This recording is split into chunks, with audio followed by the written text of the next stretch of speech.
Welcome back to the Optimize You podcast, the place where we're helping you optimize looking and feeling your best. If you enjoy the show, be sure to share it with a friend, like, and subscribe. And let's get into today's podcast.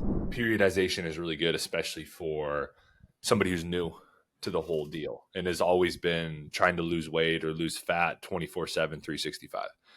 Right. But for me, I think this is going to be a little bit more for somebody who's in better shape, right, already, or maybe doesn't have as many pounds to lose, or as much body fat to lose, whatever it may be. This approach that I use, where it's like I feel myself getting fluffy, right? Or I feel like, oh, I've maybe put on a few pounds, or, you have a bad week, and being able to adjust.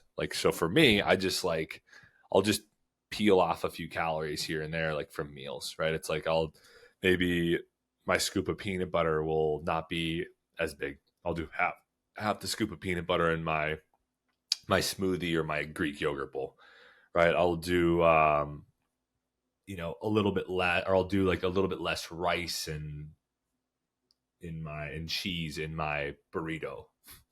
I'll do these little small things that peel back a few hundred calories at each meal. All of a sudden I'm in a 500 calorie deficit, and it doesn't take me very long to get back to the body that I had before. And I'm not saying that this is getting way off track, right? Like for me, it's more or less like I get like a little bit. It's just a little bit off track, and you notice it. And you notice these small little changes in your body, and you're like, I don't like that.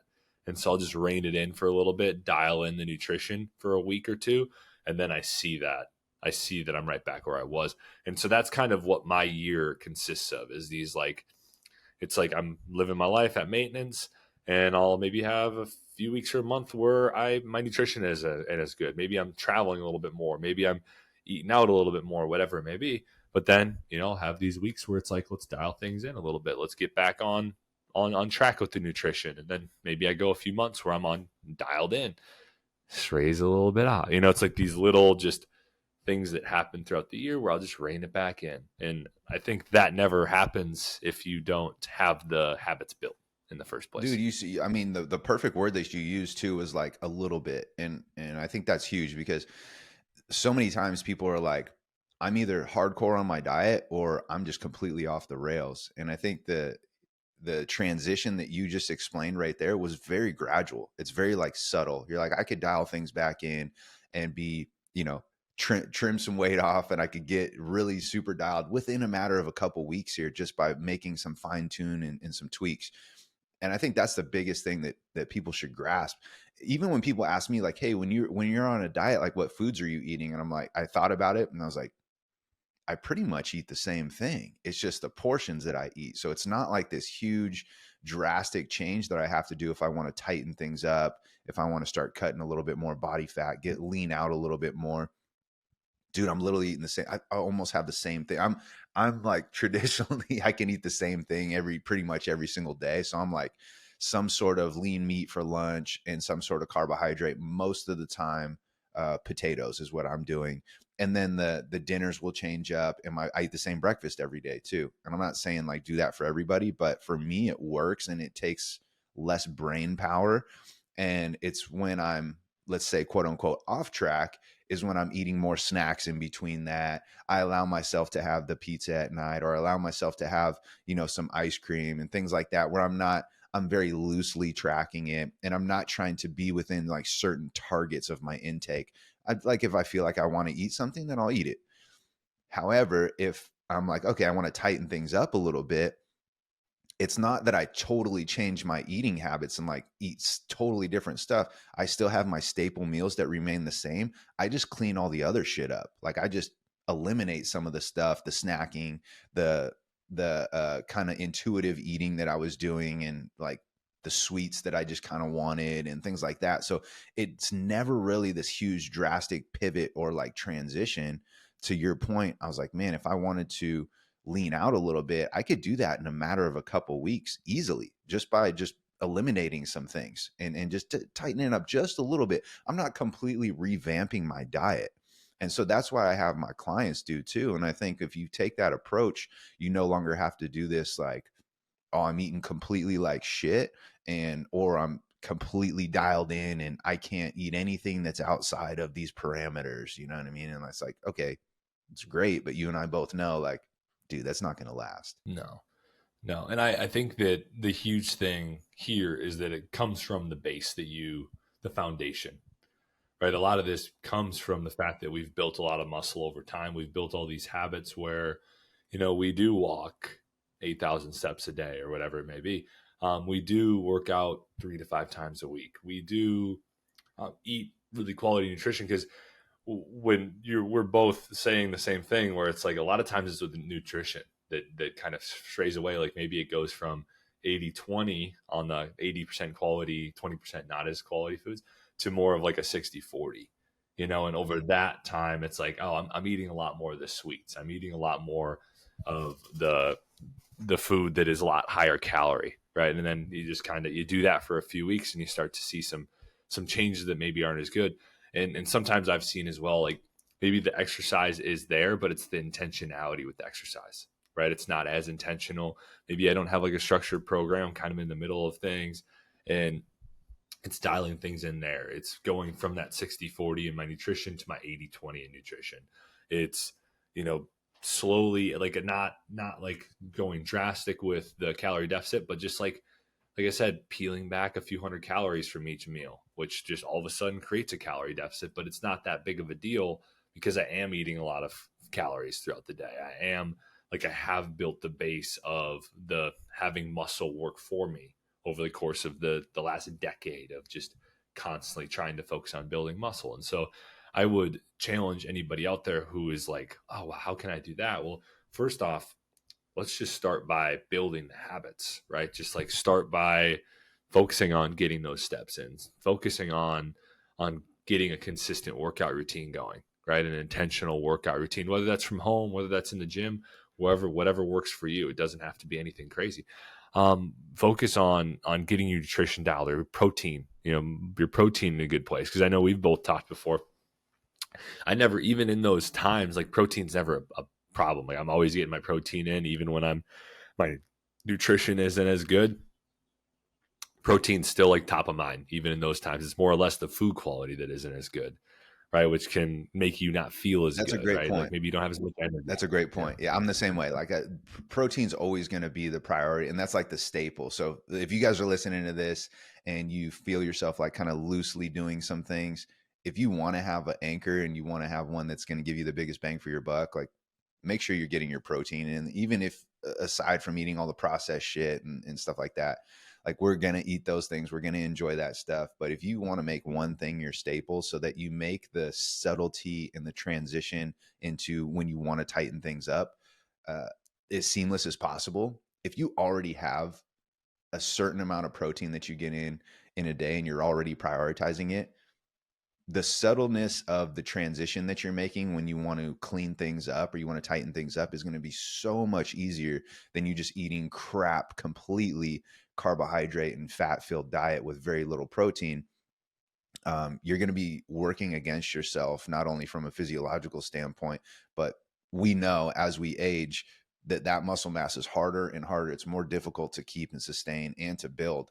So the fact that you're prioritizing protein despite eating crap it's going to set you up to have a much more seamless, subtle transition when you want to clean some things up. And then you mentioned steps too, dude. So like that's something that you and I are both very conscious of, regardless of what stage we're at across a 12-month period, right? So for me right now, I'm curious on yours, but I'm currently, I try to hit at least a 8K minimum for myself. So I'm like 8 to 10K.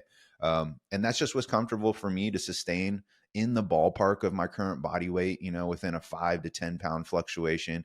And I feel good there. If I notice when I drop below like 8 to 10K, I feel a little sloppy. I feel a little sluggish. I feel like I need to move my body more. Sometimes I don't get the mental clarity that I feel like I need. Just curious, like what are your daily steps at right now? Mine are 8 to 10K. Yeah, I'm generally over 8. My like bare minimum that I shoot for is a 7,000 a day. Right. And so like I'm going for that. Like some days I just like I'm just popping around, don't have as much time. So I try to prioritize like in the morning, like a 30-minute walk. And then, I'll get sprinkling steps throughout the day. Generally pretty easy for me to get to at least 7 that way.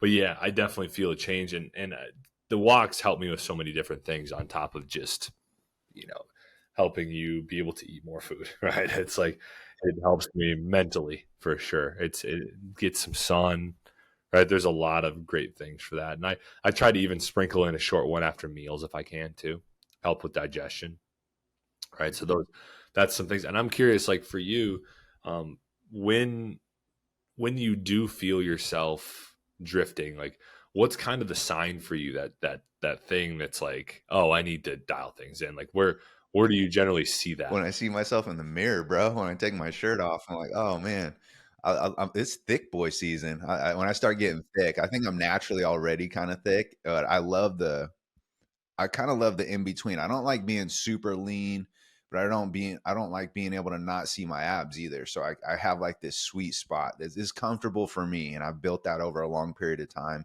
And that's like where I feel good. That's where I feel confident.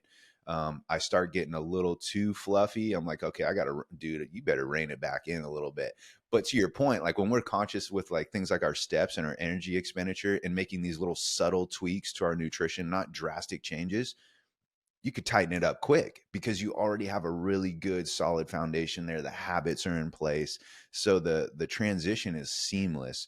And you mentioned too, like when we were talking about steps, if your goal is to lean out a little bit and you're already conscious and aware and getting all the benefits of walking, that could be its own separate pod anyways, but you're already getting the benefits of walking a minimum. Dude, all you got to do is, like you said, take a couple hundred calories from each meal here and there across a week. That's going to put you in a deficit. And you and I were both just saying, hey, we're walking anywhere from like 7 to 10,000 steps.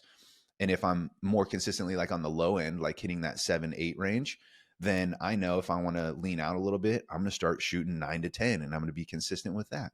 And these are like, it's not like I'm going from zero all the way up to 10,000 steps, which I think most people try to do. Like most people are like, oh man, I've heard that 10,000 step mark. That's what I should be doing. I'm going to pull my phone out and look at it. Holy shit, I'm walking less than 1,000 in a day and I need to be hitting 10,000. So now they're going from 1 to 10. And it's like, no, you and I just talked about, like, we try to hit these bare minimums. And this is what I encourage everybody to do is like, pull your phone out, check your steps if you haven't been consistent with it. What is your minimum average right now? Just check that out. And we're not saying you jump straight up to 10,000, but maybe you're at like 5 and you want to start leaning out a little bit. You want to start making some tweaks to your nutrition, then bump your steps by 1 to 2,000 steps than what your current average is. And I promise you, you're going to start leaning out if you're consistent with it. It's one of the easiest, like most simple things that we can do without having to like make super drastic changes. And I know that's one lever that I pull for sure is the steps thing, dude. It's easy. Like, and you and I talked about, like, if we want to lean out here in a matter of, or just tighten things up here in a matter of a couple or a few weeks, dude, steps is one of the easiest things you can add on. In addition to what you said, subtracting, a couple hundred calories here and there, eliminating some of the snacking that I'm doing, just the laziness of it. And now before you know it, the needle starts moving in the right direction. Well, and you talked about protein too. That's another lever, for those of you who aren't dialed in with that, right? Like there's plenty of people that's something they're not great with, right? Not eating protein. And so you could even take the approach with steps on protein, where it's like, okay, figure out, you don't even need to track your calories. It's not that big of a deal, like necessarily. Maybe it is a good idea for some people, for sure. But maybe what you're going to do is just track your protein, figure out, oh wow, I'm eating 100 grams of protein, and God, Matt said I should be eating closer to 1 gram per pound of body weight. Like I'm weigh 200 pounds. Wow, I should be closer to 200. Right. Well, don't go all the way up to 200. Right. Like that, like most people would with their steps. Start where you're at. Maybe add 15 to 20 grams a day on there. That's going to help you too, because it's going to help you stay fuller for longer. Right. Protein also burns more calories during digestion. These things aren't going to add up to like a ton of things, but like that fullness aspect is going to be a huge player. Right now, you're not going to grab for as many much junk food or snacks and stuff like that, because you're going to be fuller for a longer period of time, right? And then maybe you go up to 140 and then 160. All of a sudden, you're closer to 200, and between that and increasing your steps by 2-3,000, you've created a calorie deficit without even having to adjust your food, right? Without even having to focus on eating less, because naturally you're eating less because you're eating more protein. right? So there's a lot of different ways to go about it. I like to prefer, like, since I do have the protein dialed and, steps, like I definitely take that one as well, where it's like, if I really need to get things going, I'll really prioritize getting like an extra 15-minute walk in or something like that.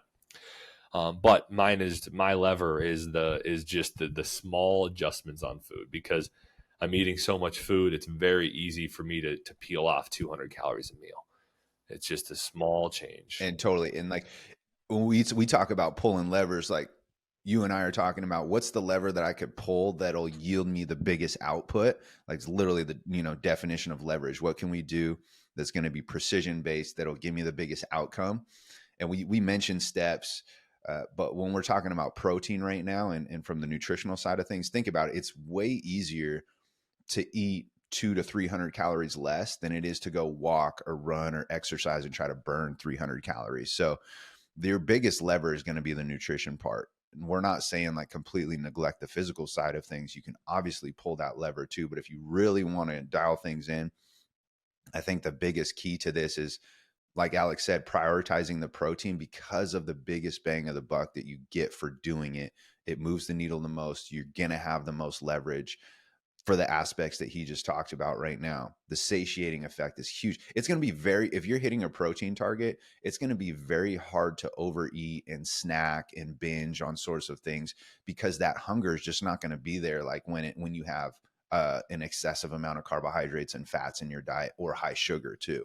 And those things all are going to contribute to these triggers and these cravings and these wants to eat more.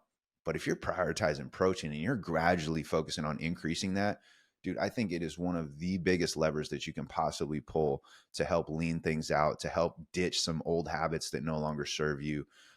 It's going to be really hard to overeat when you prioritize protein, and you're gradually increasing to try to hit a target too. And we didn't even talk about, we mentioned a little bit, but just the amount of energy that you burn simply through digestion, in addition to the satiating effects and properties that it has as well. Huge lever to pull. It's going to give you the biggest bang for your buck. For sure. And really, that's the big thing that I do. I don't have a ton more to add on this, just because I think it's simple. Like, it's depending on where you're at, right? If you're somebody who has a lot, like if you're like, I want to lose a lot of weight, a lot of body fat, like I really want to lean out a lot, then this approach isn't gonna work for you. I would challenge you to focus on building these habits first, right? And not all of them at once, right? Focus on one, two at a time, like a few at a time, right? Add them in, build on them. Like Matt was saying, like take your steps. Let's say you're at 5,000 a day. Let's shoot for 6,000 now, right? And then 7, and then 8, and then let's go to something else, like maybe food, like protein, and start dialing that in, get that up, and like kind of one by one building these up and getting them into a good place where you have that good foundation. Because what you see with a lot of people who are trying to lose body fat, lose weight, like it's just this drastic approach. It's, how can I lose this weight or this body fat as quick as possible? And then what happens is, like, when you do get to your goal, you've never built the habits to stay there, right? You don't have those habits. So that's why so many people gain the weight back, is because they never, their lifestyle doesn't match where they're at. It's like, I always mention the analogy. Sorry, I'm stuffed up. I got a little bit of cold that I'm getting over. But I mentioned the analogy of the person who wins the lottery, right? Person who wins the lottery, a lot of times, it's like they didn't have the habits of a wealthy person, so they lose all of that money. They go bankrupt. Like, so many people who win the lottery, the Powerball, whatever, go bankrupt just because they never built the habits to be wealthy. It's the same thing with weight loss. People who lose this weight so quickly didn't build the habits to be that, like, skinny person, right? And so they lose the results they get, and they go right back to where they were, and maybe even worse than that. Right. And so the same goes here. If you're in a place where you don't have these habits, focus on slowly building those habits, and you will thank yourself over time. If you're somebody who's already in pretty good shape and you're like, God, I always like swing from one pendulum to the other. And it's like, oh, drastic. And then go back, and then drastic. And it's like yo-yoing. Then try this approach. Like, when you feel yourself getting a little bit off track, you feel yourself getting a little fluffy in the mirror, just make these small adjustments. And over the course of a week or two, you should find yourself being pretty close to where you were before and dialing things in. Yeah, dude. And if you guys want it to stick, ditch the speed mindset too. Like these habits that Alex is talking about and he's mentioning right here, do they take time? They have to be developed through consistency, through a lot of repetition, and you putting some arbitrary, rushed, sped up timeline on yourself is just creating more anxiety for you to try to reach some XYZ body weight or look or feel by some time frame. Remember, our body doesn't operate like that. It's on its own time schedule. Now, it's going to be determined strictly on the outcome based on your consistency and your adherence and how well you're doing those things, of course. But you putting extra pressure on yourself to try to hit some body weight or hit some goal by certain time frames is going to make your process more challenging. It's great to have the target. It's great to have the visualization and the clarity of where that you want to go. However, you putting more stress on yourself isn't going to do any good. You creating this anxiety and trying to be here by a certain time frame. Unfortunately, our bodies don't operate in binary states and just black and white. So if you want to create these lifelong habits and you want it to stick this time, do the things we talked about. Gradually increase that protein. Start to increase and focus a little bit more on the intensity with your lifts. Bump those steps up just a little bit. You don't have to do them all at once, but the more gradual you are with your approach, the more the likelihood that it's going to stick is going to be a lot higher. And so that would be my advice on that. But other than that, keep it simple. There's super subtle changes that we're talking about here. We're not going from less than 1,000 steps up to 10,000. We're not talking about going from 100 grams of protein up to 200 grams of protein. We're not talking about not working out or barely working out to winning weightlifting championships or powerlifting meets. Like these are all subtle changes, gradual changes. And the more gradual they are, the better chances are they're going to stick. You got that right. And hopefully this was helpful for you guys. If it was, make sure you like, subscribe so you don't miss, and share with a friend who you think could help. We appreciate you watching and listening every week, and we will be talking to you soon.